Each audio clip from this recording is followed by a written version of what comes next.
Hey yo, something weird is going on at ACR Messina.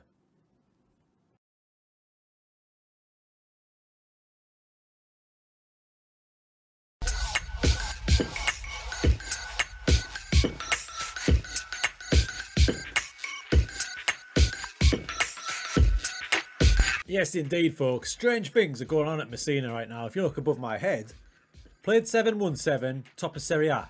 One more for the good guys. We knew we were on for something when we went to AC Milan and not just beat them, but absolutely battered them 4-1, smashing them to smithereens. Been absolutely magnificent. With the success of last season's third place finish, we went straight to the Champions League group stage, and I was great with Man United, Barca and Hertha Berlin. As you can see by the tweet, I was a little bit worried. But man oh man, I didn't need to be. The boys turned up against Barcelona, trashing them 4-2. We were 2-0 down as well, but goals in the 67th, 68th, 80th and 88 minutes. What?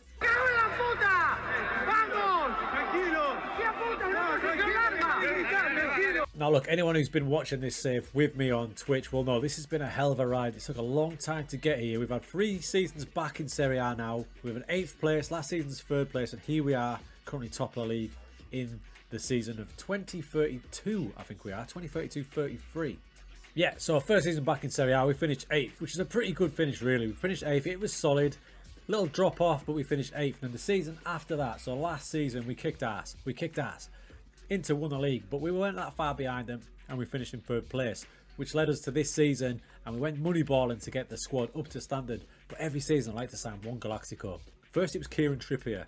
Galactico's a bit of a stretch, right? Then it was Jack Grealish last season. This season we've got an ironclad Galactico who is starting all the matches.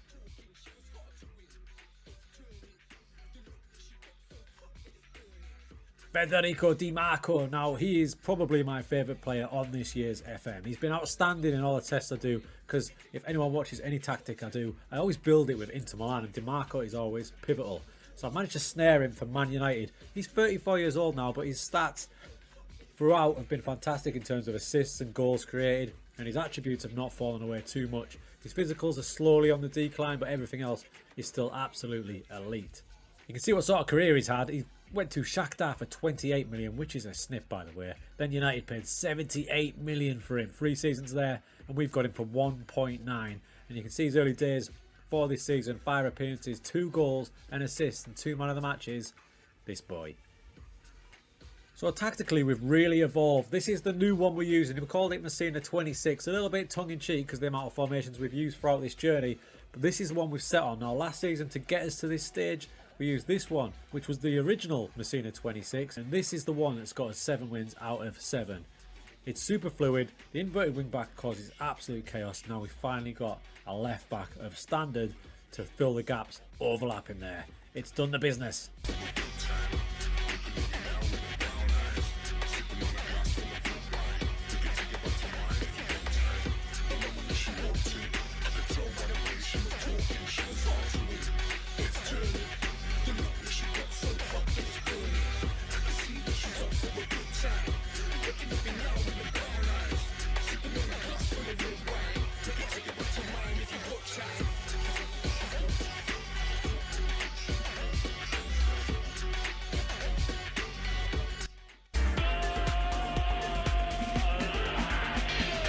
We've got ourselves into a cracking place, and it's largely down to the chalkboard moneyball style approach. The video is just up there if you want to check it out. I can't recommend it enough, especially if you've got a little geeky side like I do.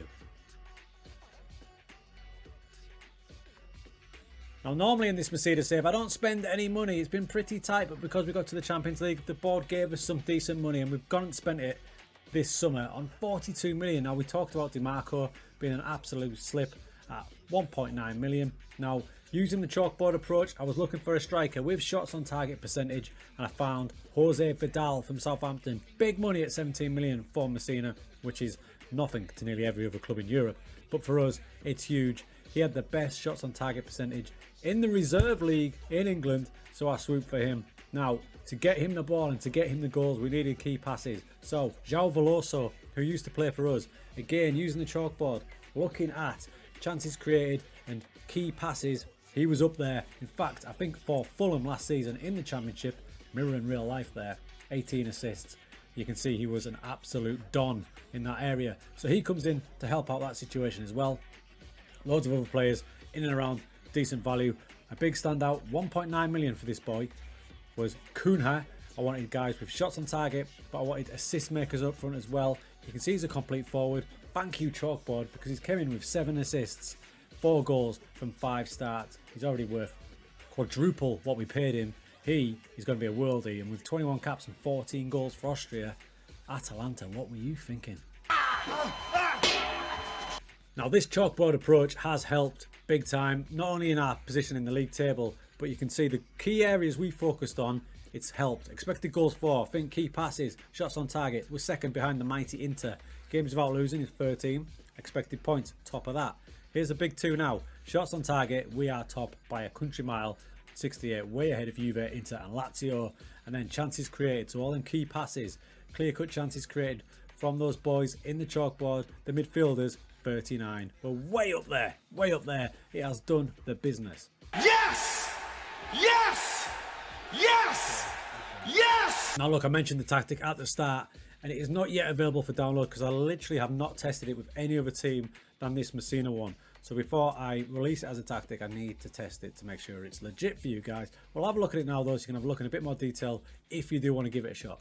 There it is in all its glory, super fluid like I said before. It has evolved from previous seasons. We started going for something like this. We ended up with this. It looks aggressive. It is aggressive, but if you've got the players to pull it off, it works a treat. Team instructions down the side there. There are some player instructions here and there, which is why I would err on the side of caution of using it just yet. And do remember, we are 12 seasons in, so there are different factors. So I'll go away and get it tested, and if it works, you'll see a video very soon. I mean, via the schedule, it seems to have worked. Only Hertha Berlin gave us big problems, and they used the 4-4-2 with an inverted wing-back, which I haven't seen much from the AI being that aggressive. Other than that, we've absolutely blitzed teams. Coming up, we have Napoli, Man United, Fiorentina, another Man United game, Lazio. That clutch of games there in a 2-month period, including Juve and Inter, could make or break our season. So next week on Twitch, it's going to get lively. Let's get ready to rumble! I don't want to say can we do it, is this the year, but we are travelling upwards at a path, so it's going to be dead interesting. Now crew, there may be a few less videos on the channel in the next few days because I am taking a break up to the Lake District in England with the familia, going to chill out a bit. There will be a couple of videos bouncing around here and there, but not as many. Remember, I am a one-man show. I do all the recording, editing, everything myself, along with a full-time job. So I'll do my best to get them out. If I can get a bonus video out, I will do, but if not, they will be back to normal next week, and I'm back live on Twitch with this epic Messina save from Tuesday next week. Take care.